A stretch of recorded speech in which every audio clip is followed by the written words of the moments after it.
Hey everybody, this is Dutch at the Mystic Mountain Homestead, and today we're going to be giving a winter garden tour with my mother, Kimberly. Hi, thanks for joining us today.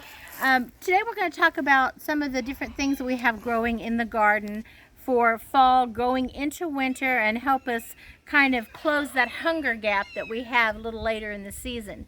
I prefer to get all my fresh vegetables from the garden instead of going to the local grocery store. I can control the quality, I can control what goes into the soil and the type of plants that I'm growing. And so these are going to mostly be cool weather plants. We do have a few leftover tomato plants and things like that in the garden from late summer, but you know, we'll kind of be getting rid of those as the season progresses when we get the last little bit of tomatoes off those as we go through the season. So we're going to start talking about these onions. These onions are great. They feed us throughout the year, all year long.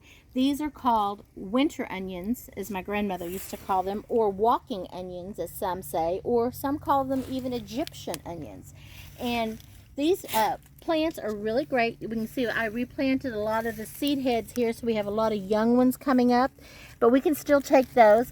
I prefer to come over here and get some of the little bit older ones like this. And you could pull these up from the root and eat the whole thing just like you would fresh scallions, but I like to cut them off right here at the top of the soil, and then that plant will come back itself. So we end up with this wonderful little plant here that we can take as many onions as you want. Sometimes I'll use those in French onion soups, or we'll have them with salads, and they're a wonderful flavor. Here you can see one of the plants has actually dropped its seed heads over into the ground. And look at this. This is what the seed head looks like. It'll have a bulb like this. All these little balls here will be the seed that falls over off the top of the onion. That's why they call them walking, because the tops fall over, and then it falls and it basically replants itself. So if you don't pull them all up by the roots, then they will reproduce, or you could take those seed plants, bulbs, and replant them. And here's a young one that's replanted itself right into the bed. And see all these young little ones that are coming up, and those will be great come spring. I'm just going to plant that one back in there. You can also see that I've used some rabbit manure in between here just to increase the fertility of the bed and the heat, and then I'll be putting some leaves around it to help give it a little winter insulation. But this bed is primarily my 4x6 onion bed that I have onions in year round.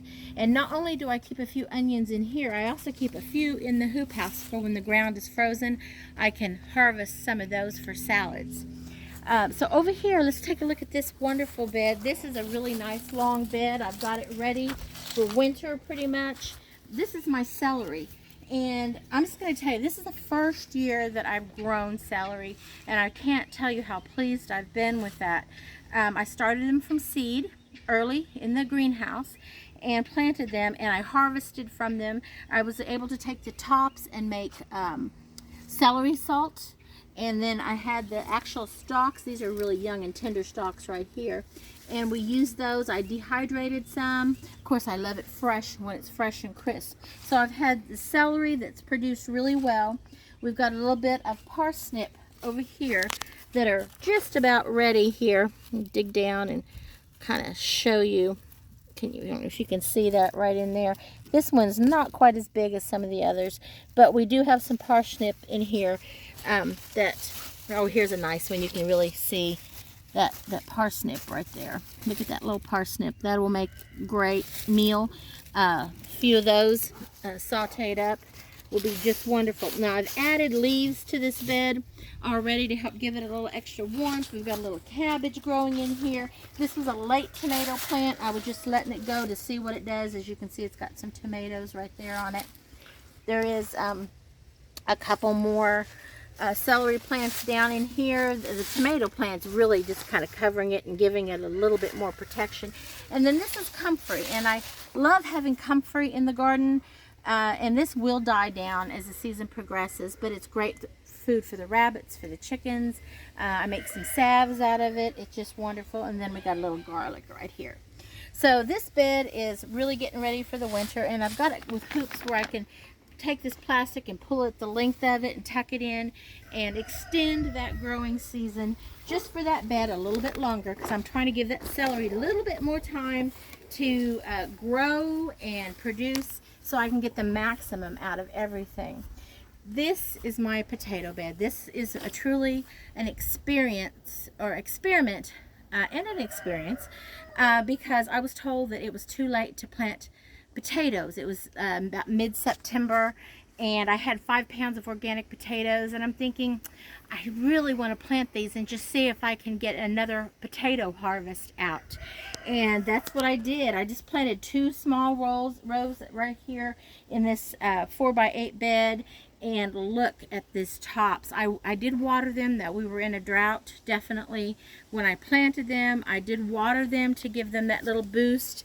And then I used rainwater that we catch in a water catchment. And then I had a little lull time where we weren't getting rain, and I had to use a little city water. So that made me kind of sad that I had to use that. But I'm really pleased with the growth on these tops. So I'm hoping underneath the soil I'm going to find... Are these carrots? Wonderful potatoes. Yes, those are little carrots that I had a little carrot plant over here that went to seed, and the seed head fell over before I could harvest the seed. So we had some that were volunteer and some that I spread when I started pulling that plant up. Look over here. See right over here on the back side of those potatoes? Look how thick that is. See where it seeded itself, and it's just thick with carrots over there. Sure is. Not only Gorgeous. that, one of the seed heads fell this way. So look between the beds and the weeds here on the ground. Oh, yeah. I've got carrots coming up right there. That's and awesome. So I'll leave those too. So I'm really pleased with all the carrots that are coming up in here. You can see I've added rabbit manure here to enrich the soil, and it breaks down and feeds.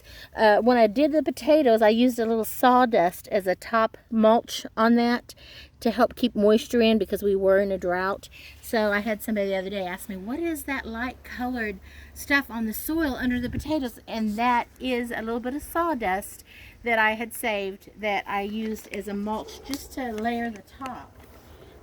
Over here, you will see that this is a horseradish plant, and maybe in the future we can do a video, if Dutch would like to, for Mystic Mountain Homestead on making horseradish. That'd be cool. I made some last year. I was really pleased. We love it with steaks and with other things too, and people don't realize some of those old-time sauces and things that the old timers did actually have wonderful health benefits for you, and it gives a little zing and flavor to a meal just as well. But this one has grown nicely. I had moved it over to this area, and I had it in an old beehive box like this one, but I just opened it up, added more dirt, put a couple bricks here, and it's actually right in the ground. So I'm excited to see what it's going to do. Now this here, this little bed's been a work in progress because it kind of got away from me as far as the sides of it and stuff. It started puckering out, so we've had some clamps on it to hold it together. But I just keep planting in it, so I don't really give my husband time to repair that because I just keep putting more stuff in it. So I harvested sweet potatoes here, and I had a great harvest of sweet potatoes, but then we've gone right back.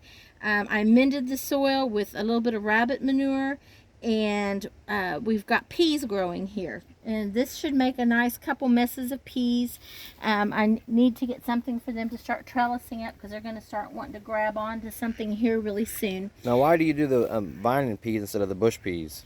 Well, these are not super tall, but they will get about 2.5 feet tall, and I just give them a little bit of something to cling on to, and this type seems to handle the cool weather really well and produce really well. Okay. And I'm about productivity, but I want the quality there as well. So, you know, there's things I've tested back and forth. I've tested bush beans versus the climbing beans, and bush beans are sooner to produce, but then I seem to get more longevity out of my climbing beans. So, you know, I'm always changing things up, trying to find the highest quality for what I'm getting out of things. And let's go take a look. This is our strawberry bed, although you couldn't tell it now. Well, I say that, but look right here. We'll peek right here. Look at there. Here's strawberries. They're just beautiful. These plants are, and these strawberries were so productive this last spring. This whole bed was full of strawberries and asparagus. Here you can see a little piece of asparagus hot poking up. But I have covered it with the leaves just to give it some insulation. It won't kill it off, but it does give it some insulation from winter cold. And so I've been working diligently every few days trying to do something in the garden, getting it ready for when the winter gets here. So this is my strawberry bed. This spring I got a half a gallon about every 2 days for about 3 weeks off this 4x8 bed. So I'm really pleased. And the variety, you may ask, Viking. They're Viking strawberries. They're a more northern type strawberry. I have not been able to get a hold of those since then. And I had ordered them online and they are just like vanished. But I'm so happy to be able to have those because they've been so productive. They handle the colder weathers really well, and so they've just been very productive. Now we have the hoop house. This is our winter food supply. You know, all these things, some of these will die down, and I will do my best to keep them alive and going. But this little area here, when we hit -5 degrees last winter, -7 degrees, I had this full of greens. This was our garden salads. We had garden salads at least twice a week from here. And that's feeding a family of like 5 to 6 people. So we've got lettuce growing in here. We've got a couple different varieties of lettuce. And we have more lettuce coming up. We have celery, and we have cilantro. We have a leftover tomato plant. It's just too pretty and green. I'm going to let it live out its life for as long as it wants to, and then when we find no productivity, if it's taking up space, we'll do away with it then. We have a little bit of baby spinach coming up over here. It just started, and then we have a kale plant, and those things added to salads make it really nice. And this is just one side. Now the other side of the hoop house, and this is just PVC pipe with a little bit of wood in there to help control, the wind damage and make it a little bit stronger. And there's my spider. See my spider, little spider sack? That's an orb spider sack, and I've just left it. Orb spiders eat a lot of pests in the garden, so it gets to winter in here. So look at this tomato. This is a tomato plant that I've left, and it's still got some tomatoes on it. It's still got some little blooms on it right here that look good. Little tomatoes coming on. I'll just let it live out its life to get all the maximum production out of it that I can. Here's a wonderful kale plant. So I'll be picking some of that. More lettuce coming up, and then Claytonia will come on later. And that plant is like a lettuce, very mild lettuce. Some people call it miner's lettuce. And it produces a lot of vitamin C in its leaves, so it'll be a wonderful food to add to our salads as the winter progresses. And it will be during that time when a lot of other things fail. But you'll see I have some onions throughout the garden. These is more winter onions. I never put all my eggs in one basket or all my onions in one patch. We use a lot of onions for flavor, and so we really like to have that here. And then we've got carrots as well. What are these buckets? Well, this is a little worm red wiggler bucket. It's got holes in the sides and in the bottom. It's got a little bit of straw stuff on top, and then I just lift that up and I put some kitchen scraps down in here. You can see eggshells and such, and the little red wigglers feed on it. They come from the bed. They'll come and go from the bed into the bucket to feed, and then as they leave it, they leave their castings and drag them out with them. So it just kind of feeds the bed. Now when these beds were built, we did not intend to cover it with hoops at that time. They were not leveled. They were just put up quickly so I could have something to grow in. And so they're slightly elevated at this end because the ground is not completely level. And so that kind of actually helps if I water and I do stuff from this end. It kind of feeds the nutrients down that way. But I do tend to put in more compost every year into it, and then I'll end up putting leaves around it. But I'm waiting for these little plants to get bigger. See all these little plants coming up? And then here's one of my spinach, and that shows that I like Baker's Creek because I do use Baker's Creek seeds. They're one of my favorites because I know I'm getting quality heirloom seeds from Baker's Creek. But this is from the spinach, and right here's a little spinach plant coming up. So this will be, I'm letting everything grow right now. It's all in the young growing stage. We're not harvesting, but by the time we get hit cool weather, our crops will be wonderful and ready to harvest and go into the salad bowl.